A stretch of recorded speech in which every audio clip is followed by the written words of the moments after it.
Are you looking to do deals and master flipping houses? Welcome to the DoDeals Show with our host, Mr. Tim Mai.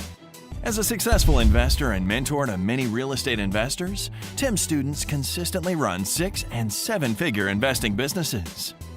Each week, you'll hear from top real estate investors who share the best strategies, systems, and secrets that you can use to be more successful. Tim and his guests will pull back the curtain for you to learn their exact tactics, tricks, and tools that are working best right now in today's real estate market. Now, let's welcome Mr. Tim Mai. Well, hello everybody. Welcome to another interview. I'm your host, Tim Mai, and today I have on the line with us Ben Rao. He's a real estate investor, owns over 50 rental units, and also run a real estate related business called Community Buying Group, and we'll go into that. Ben has been doing real estate investing for 11 years now. He lives in Lee Summit, which is, I guess, near Kansas City. And started out doing flips, got into building rental portfolios, and then moved into something that makes a huge difference for our real estate investing community. So I'm really excited to have Ben on the line with us today. Ben, how are you, buddy? I'm doing well, Tim. I'm doing great. Thanks for having me on. I'm excited. Yeah, awesome. I'm excited. All right, so Ben, let's give us a journey back, right? How did you even get into this business to begin with? I think most of my life I've always had kind of an infatuation with real estate. It started back even when I bought my first house out of college and I was renting out a room to somebody, and it just made sense to have somebody else help pay the mortgage. And so the rental property piece, and I always had, when I was in corporate America, I had a few rental properties as just kind of side projects. And as I became more self-employed over the years and had more time, I had the opportunity to kind of make that shift to do real estate full time. And that was about 11 years ago. Okay, that's awesome. And and then I know you started out doing, doing flips. And so what made you decided to do that? And then what made you decide to start to transition over to rentals? Well, the flip, I really enjoy beautification and taking a property and rehabbing it. So I enjoy that part of doing the project, of taking something that's really maybe ugly or run down or broken and fixing it and making it beautiful, and then turn around and selling it for a profit. So that part of it is just a personal interest that I have. I've gravitated, some of the best deals I've ever done have always been with a trouble type of a property. So first real big deal I did, I bought a property that had the water running for 2 weeks in it. Wow. Yeah, and so it was about a 4,000 square foot house. Oh, wow. And the water had run for weeks, and they didn't have it insured properly. Wow. So I picked it up for about $80,000. Wow. And we had to come in and gut the entire house, tear all the drywall out of it, bring in a remediation company. I think we used Surf Pro at the time. And then they came in and did something called soda blasting. It's like using your pressurized water blasting, but they use soda, and it kills and takes down all the mold and takes everything back to the studs to make them look brand new. Then after we did all that was about $40,000. And after we did all that, then we came back in and put all the drywall back together, put the kitchens all back together, and ended up flipping that property and made about $80,000 on that particular deal. So, and after that, I was like, oh, this is easy. This is fun. And then, my next one, I lost my ass and made like 12 grand. Wow. So I just started to find properties and buy them, rehab them. And as they made sense, I would start holding one back, two back, and just started holding more and more back that I could, if they would cash flow, and just go back to that whole let somebody else pay for the rent, let somebody else pay the mortgage, and more of a long-term strategy. I mean, that's one of the things when I'm talking to other real estate investors about, what are you trying to do? With the end in mind, what's going on? Are you looking for tax advantages? So, I take a tremendous amount of depreciation on my taxes each year, which reduces my taxable income, and that's great. So I'm deferring that out 27 years if I were to keep them that long. from the depreciation. Those big hits when you're flipping properties is tough on the tax side. There's only so much you can put into, 529s for kids' colleges and Right. HSAs and the IRAs. I use a self-directed IRA on some projects too. So I just slowly was building up a portfolio of rental properties, and probably the last couple that I added were the best deals I did. I just made so many mistakes along the way, learning things the hard way, school of hard knocks. And I guess if I could give somebody some advice, it would be to, get out and really network with people so they know that you're in the business. Because the best deal that I had land in my lap, that first deal I talked about, that was somebody I knew that was in the mortgage business. And these last two duplexes I bought, actually it was a previous tenant that was a nurse, and she was taking care of somebody that was stuck at home and couldn't get out, and they had these rental properties, and they were all empty, and one of them had water damage, and she just like, Ben, you think you might want to buy these? And I asked the lady to hold the note back, and she said no. And 3 months later, she called me back and said yes. And so I bought those 4 units for about $85,000, Wow. and she held the note back for the first year and a half. And then I converted it to traditional lending using one of my community banks that I've got a great relationship with. That's another one that people don't realize. You can really, if you've got reasonable credit and you kind of know what you're doing and you can establish a relationship with a community bank, they're going to give you great rates and they're going to be able to move fast and the closing costs are low. That's good. That's awesome. It sounds like you should advertise as a water damage property specialist. I tell you what. So I've done projects I bought. Actually, that one I was talking about also had asbestos in it. No big deal. I mean, you get somebody that's certified to come in and do it, and then they tag it as clean. And most people it scares them. So water damage, mold, fire, none of that stuff. So I bought a house that was partially burned down. I mean, it's just a house. It's just going to be put back together. You'll get all the smell out. Right. So if you can buy something for $40,000 that's worth $125,000, and that's one of the rental properties. Bought it for $40,000, put $30,000-$40,000 into it, and it's renting. And it's a nice cash flow, and it's a deal that everybody else stayed away from because back 2/3 of the building was burned down. Wow. Okay. Yeah, and then, I mean, it is true.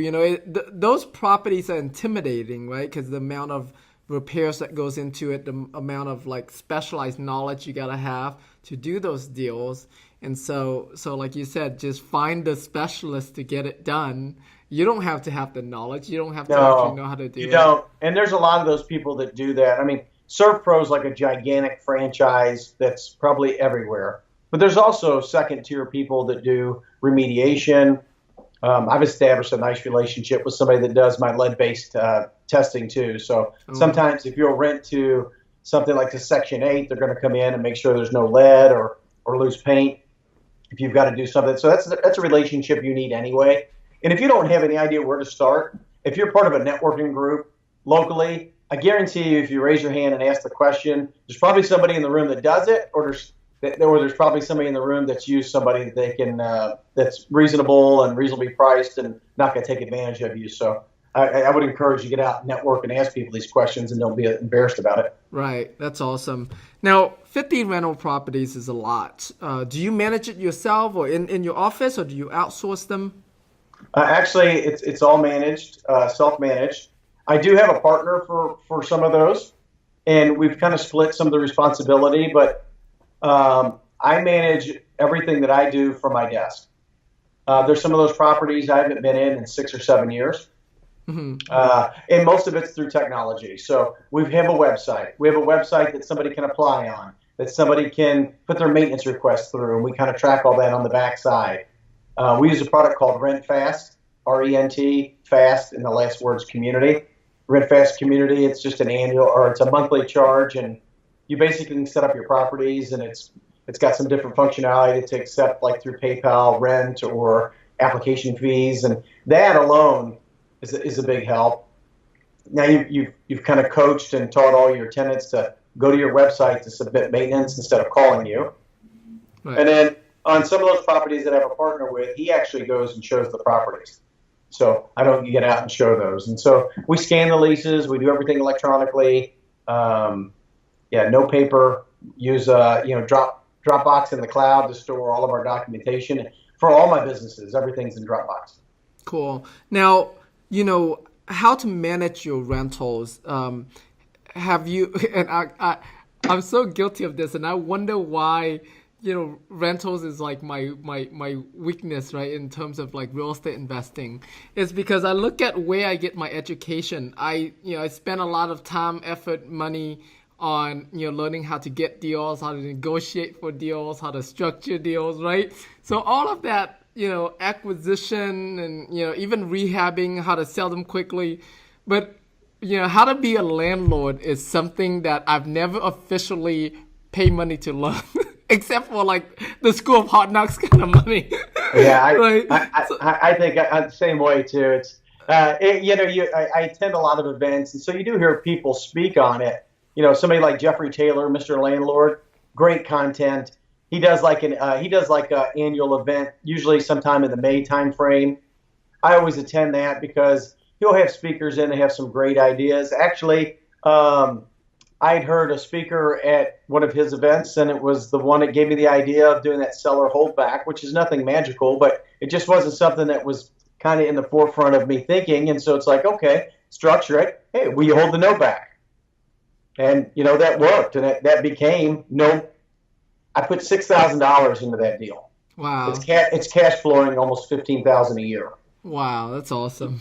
And I'm in my third year on it. So, I mean, it's and that's only 4 units. I mean, that's a great deal. It's what everybody, you do that and say, have you ever read Sean McCloskey's book? Life in Air? Yes, Life in Air. Thank you. Yes. Yeah, they talk about would you rather have 100 properties that are leveraged, or would you rather have 10 that are all paid off? And, right. that was one of the things that I learned too. It's like I'm not sure that I would have done as much, because I leveraged most of what I bought. And that downturn in 2008, lost a little bit of equity. Most of that's come back, but it's just I'd rather manage 10. I get more calls from 40 of those properties than I do from the last 5 the way that I did them. Gotcha. Okay. Yeah, it's part of the growing pains, right? It is. That we go through. That's awesome. Now, hey, you know what, Tim? One other thing I want to add to. We were talking about technology and managing those properties. From day one, we've always used a property management software. So all the transactions, all the details. We use Rent Manager. There's a handful of them out there that you can go use that are great. I think Appfolio's out there.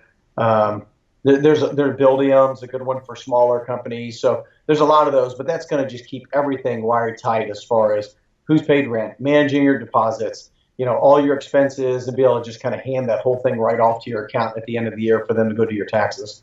That's good. So don't try to do it on paper. Gotcha. So even if you have just one property, still start out with property management software.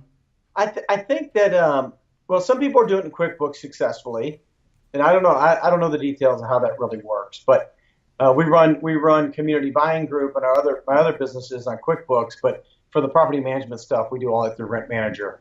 That's now, awesome. I have heard about Buildium, and they charge you based on the number of properties, and it's all in the cloud, and so that may be a good opportunity for somebody that's got less than 5 properties to say, I don't want to go implement something. I mean, we use a cloud-based version of Rent Manager as well. It's just Buildium has a nice interface from what I've seen. Gotcha. Awesome. Now you're buying an old commercial building, an old post office. So speaking to that sounds super interesting. How did you land on that deal? What you gonna do with it?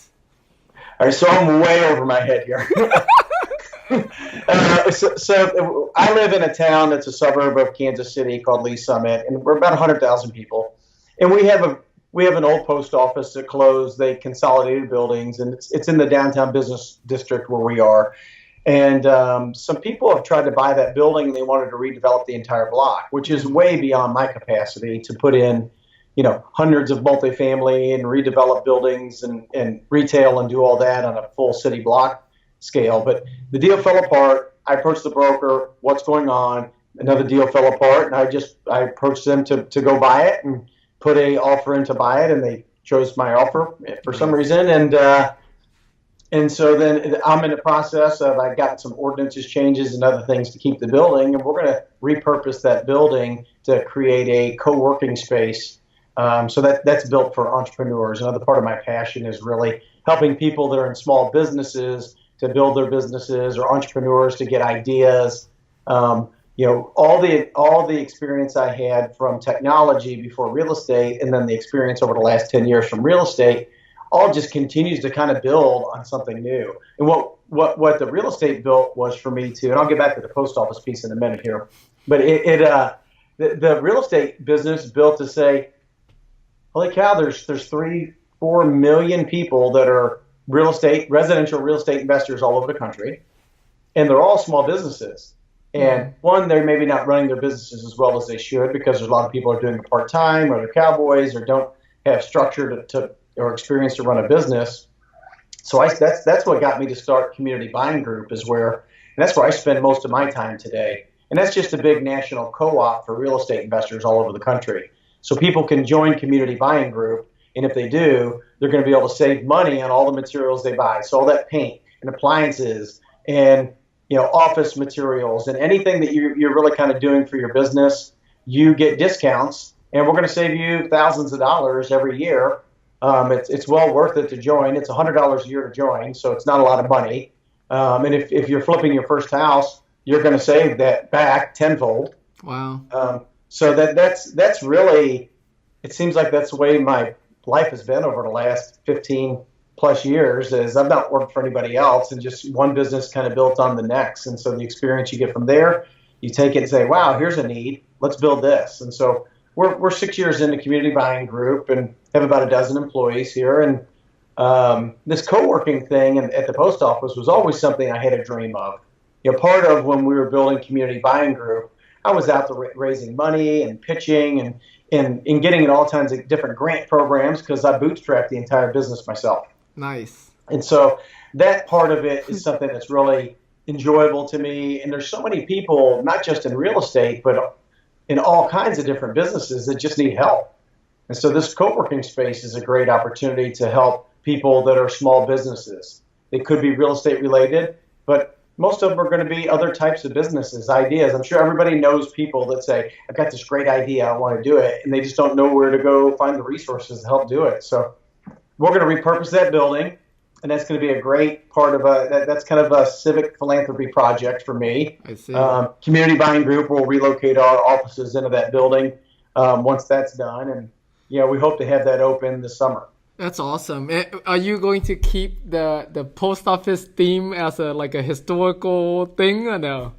Unfortunately, it's not that pretty of a building. It's not like one of these killer post office that you see with the gigantic pillars and the stone at the top that comes together. I wish it was. It's more of a 1960s building that looks more like a school or something else. It's one story. It's brick and stone.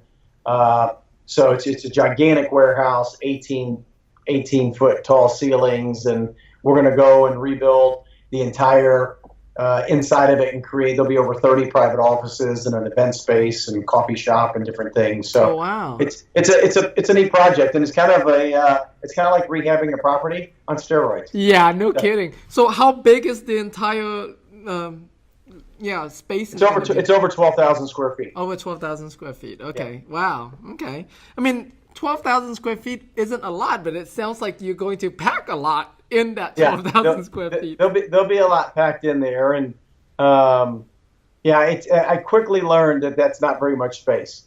That's awesome. So this is the interesting part of this deal, because it is kind of a real estate investment play too. Mm-hmm. The co-work was an idea I've always wanted to do, but from the real estate investment part of it is that there was some opportunity. This property actually spans the entire block from Market to Jefferson, so it goes from one side to the other. And then there's parcels on each side that go out to make up the block. So the city has a master plan that they would like to redevelop that block for multifamily and put a parking lot there and do some other things. And so when you're thinking about investing in opportunities, I mean, there's these outside things that may provide more value to a real estate investment opportunity that's way beyond just what's on the surface. So, I could have bought the building and do what I'm doing, but it also puts me right in the middle of, if a developer wants to come in and spend $80 million to develop that block, I'm going to be right in the middle of it because I kind of control that block by buying this property. That's awesome. I love that. All right, let's talk a little bit more about your community buying group. I Sure. know you've grown that quite a bit. How many members do you have now in the community? We have almost 20,000 members across the United States, and most of those, I would say 95% of those are residential real estate investors. So people that have between 1 and 100 properties. Okay. Now, are they mostly flippers? Are they mostly landlords, or a mix? It's really a mix. It's all over the place. So I don't know many people that are in the business of flipping properties that don't have at least a couple rentals on the side. Some of them by choice, some of them not by choice. Like, okay, we couldn't get that deal flipped. There wasn't enough margin, or something happened, and so then it's like, oh, well, we'll rent it and see if the market changes or something. So it's all over the place. And then we've got a big number of contractors that are part of our group, and then we've got a big number of property managers that are part. So it's kind of all the different sides of the ecosystem for real estate investing: the rehabbers, the contractors, the property managers. We got a lot of lenders. We've got hundreds of lenders that are members, and a lot of those lenders have become affiliates. So we have an affiliate program that allows people that have an organization of real estate investors, whether they're a customer or if it's like a real estate investment association across the country, they can join Community Buying Group as an affiliate, and then we'll brand all of our program to be a benefit of that particular affiliate. So a lender's just giving away to all their borrowers. I see. So can you speak into, like, what are some of the major benefits or discounts that a member should expect to get out of being a part of the Community Buying Group? Sure.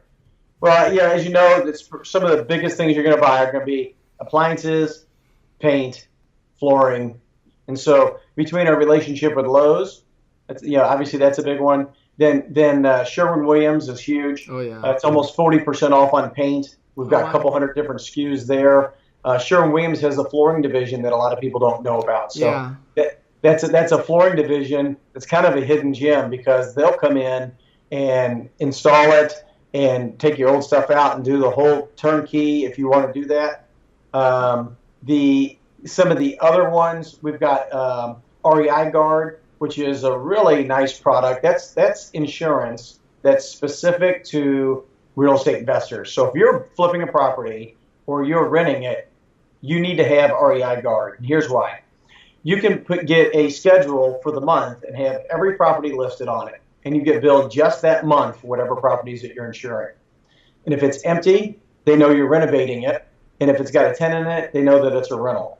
And then each month you just get a bill. And as you sell properties and bring them in and off of the schedule, in and out of the schedule, and you're adding properties and different stages of what you're doing with your investment property, it makes it super easy to bill. The other thing is they can usually write it almost same day, because they don't have to come see the property. Right. They use some other analytical tools to be able to go look and see what the value is and go help to do that. And so they're great people. They actually happen to be based here out of Kansas City. And you might recognize, too, they have another brand called Think Realty. And Think Realty is a national, they do national conferences, and they have a great real estate investment magazine. They actually bought Andrew Waite's old magazine, PREI, and then combined their community investor magazine to create Think Realty. So that's the old REI Expo that Tim did in Dallas. They bought that from Tim, and they've kind of continued that on. And so these guys are serious about their commitment to the real estate investment space. And so that's the insurance program is another great program that we have there. Then there's all kinds of other stuff. There's stuff for signage. There's stuff for, if you're making any copies for anything, the Office Max, Office Depot thing is over the top. It's like 4 cents a copy to go to do, and you can do black and white ink on a color page, which then you don't have to do color copies, which are really expensive. So, Build a Sign, great place for signage.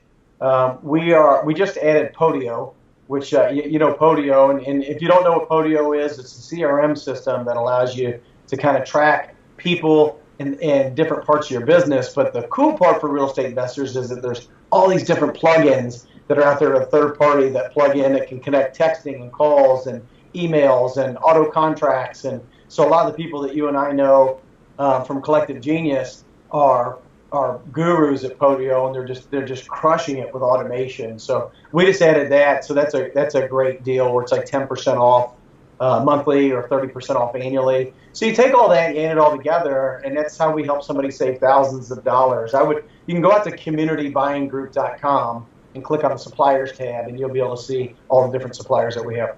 That's awesome. So it's $100 a year, right? And on average, how much does a typical or an average member save a year, would you say?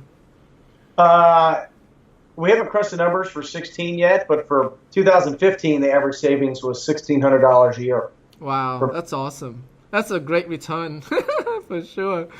Yeah, and it's cool that you mentioned Sherwin-Williams floorings, because I buy my carpet from them, and I can't find like a better price than I can get from them. So that's awesome. So yeah, I mean, and of course every year it sounds like you continue to grow and get find more, I guess, vendors that that will give the group discount and stuff. It's like Groupon for us real estate investors, right? Yeah, we've made a huge commitment this year and already started to roll to build that pipeline. We think by the middle of the year that we'll add another 30 suppliers. Wow, that's great. So we're talking to a lot of people, some of the people that you would expect us to be talking to, and some of the people that you might not even think of that are out there that have tools or products. And it's not always just about real estate investment. There's other tools that are out there that can help a real estate investor just run their business. Right. So, for example, something like that is maybe if they're not using property management software, then maybe QuickBooks or some of the things like that. They're that back end stuff. Gotcha. That's awesome. All right. So communitybuyinggroup.com, correct? Yes, sir. Awesome. All right. So we're going to wrap up this interview now. Ben, any last word of wisdom, tips, resources that you want to share with everyone? Oh man, where do I start? I would say that you just need to get your first deal done, and don't expect to hit a home run. You can try, you can swing for it, but a lot of singles work too, and find somebody that's got some experience to mentor you, because most people that are in this business are more than happy to help you out and give you some of the tips. They're going to save you money and time. Time is money. So I would say look for those mentors. I would be really careful, though, about paying anybody for mentors unless it's a formalized educational program. Right. Somebody you meet at a local meeting or something that says, I do real estate, and if you want to pay me $1,000 a month, I'll help you along. That might be a great deal, might not. I don't know who that person is, but right. I give free advice as much as possible because I know what comes around goes around. So the other thing, as I mentioned earlier, is don't overlook your local community bank. I've established a great relationship with a couple of my local banks, and they'll do deals for me, and they do it. The last deal I did with them, my closing costs were $425. Wow. And it was a 5% rate. Wow. 25-year AM schedule. It's a balloon that's going to recalculate in 5 years, but those are great deals. Yeah. To where if you're doing a short-term deal that you're going to do a flip, then that might make sense. You just say, hey, the cost of the deal is paying that 10% interest and 2% origination points, and just move on. It's just the cost of the deal, but don't overlook those. Those are great resources. Awesome. Thank you so much for that. Incredible tips for sure. Ben, it's been awesome to interview you on this call. Thank you so much for everything that you do, and especially for the difference that you make out there with the community buying group and the project that you're doing there with the post office, the old post office. And yeah, thank you just for being so generous to share with everyone, the lessons you've learned along the way. Well, anytime, Tim, if we all kind of come together, I still learn stuff every day. So it energizes me to do this stuff and to get connected to other people. And anybody that sees this that has questions or wants to ask me anything, my contact information is on our website, and I'm always available to connect with people to help them any way I can. Awesome. All right, everybody, thank you so much for tuning in to this awesome interview, and we'll see you on the next interview. All right, bye, everyone. Thanks, Tim. Thanks, man.